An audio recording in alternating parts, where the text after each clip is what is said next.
એક તો ફળની આસક્તિ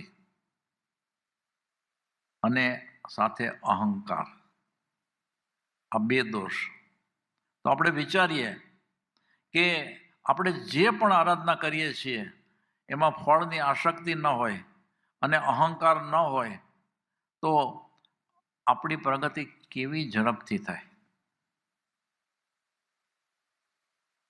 એટલે દરેકે દરેક સાધકે બહુ સૂક્ષ્મ રીતે અવલોકન કરવાનું છે કે પોતાના અંતઃકરણની અંદર હું આટલી બધી આરાધના કરું છું એટલા માટે થઈને મને અત્યારના વર્તમાનમાં જેટલા દુઃખો છે એ બધા જાય. મને દુઃખો ન હોવા જોઈએ, મને સારી ગતિ મળવી જોઈએ.